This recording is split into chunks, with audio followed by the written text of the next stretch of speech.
Oi, gente! Tudo bem com você aí que está assistindo esse vídeo? Eu, professor Guilherme De Luca, estou aqui para estudarmos ética para a OAB. Sim, ética para a OAB.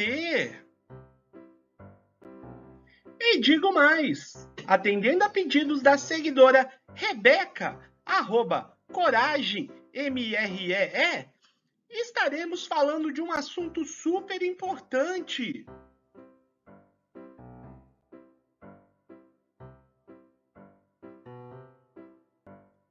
Trataremos de processo na OAB. Vem comigo para tratarmos desse assunto ponto a ponto.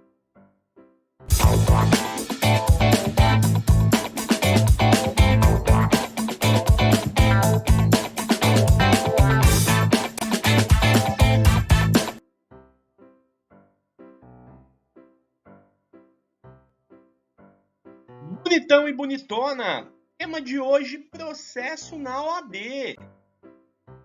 Para falarmos deste assunto, trataremos do processo disciplinar, como ele funciona dentro da nossa Ordem dos Advogados do Brasil. E preste bem atenção, quando nós falarmos da OAB, Ordem dos Advogados do Brasil, ela tem por finalidade defender a Constituição Federal, a ordem jurídica do Estado Democrático de Direito, os direitos humanos, a justiça social, além, é claro, de pugnar pela boa aplicação das leis, pela rápida administração da justiça,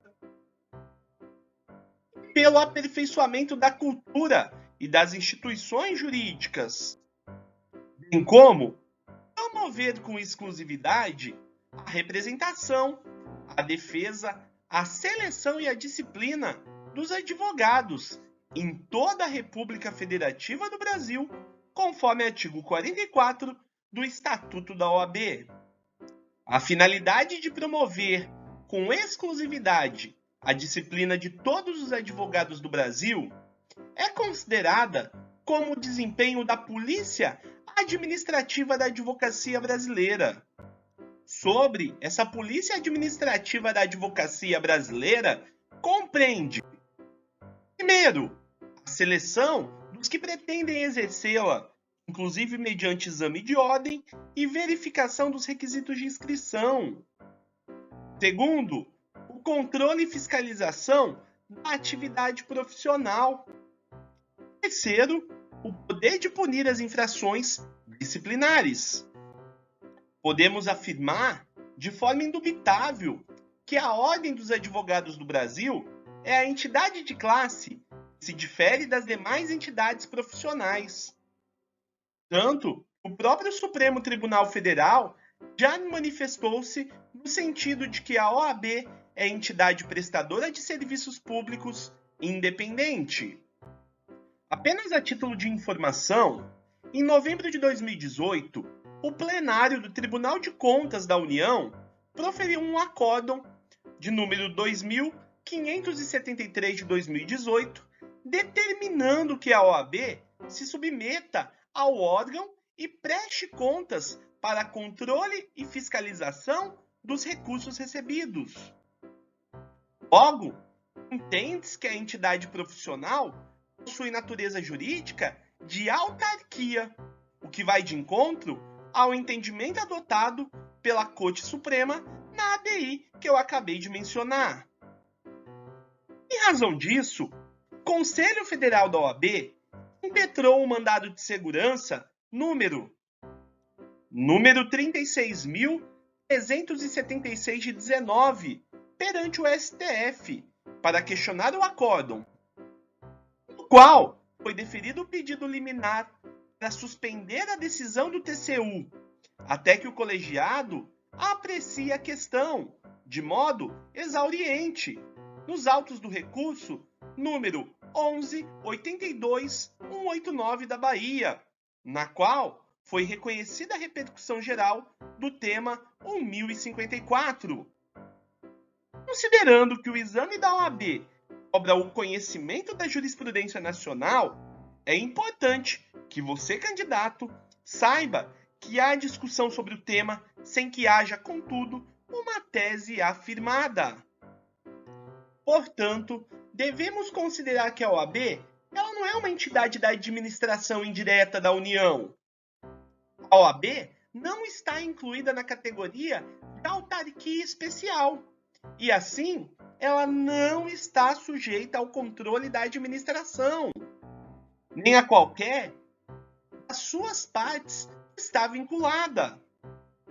A Ordem dos Advogados do Brasil presta um serviço público independente, cuja finalidade é a feita as atribuições, interesses e seleção de advogados, nos termos da ação direta de inconstitucionalidade número 3026.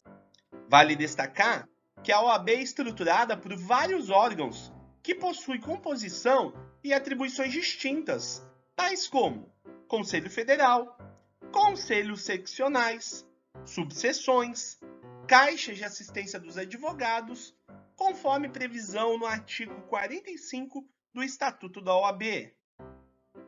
O poder de punir disciplinarmente os inscritos na OAB compete exclusivamente ao Conselho Seccional, em cuja base territorial tenha ocorrido a infração, salvo se a falta for cometida perante o Conselho Federal, nos termos do artigo 70, caput do Estatuto da OAB.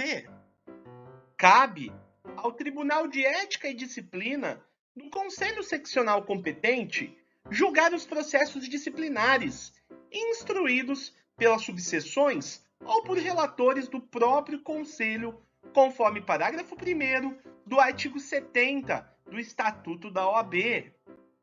Você me permite fazer uma observação?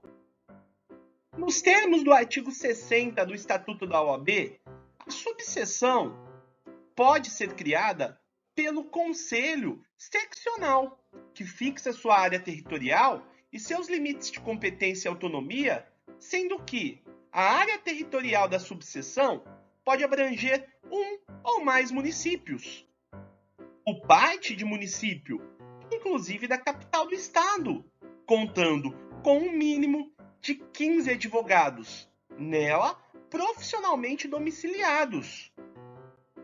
Havendo mais de 100 advogados, a subseção pode ser integrada também por um conselho em número de membros fixado pelo Conselho Seccional. Portanto, compete à subseção ou ao Conselho de Subseção, quando houver, instaurar e instruir os processos disciplinares para julgamento pelo Tribunal de Ética e Disciplina, artigo 70, parágrafo 1º, combinado com o artigo 61, parágrafo único, a linha C do Estatuto da OAB.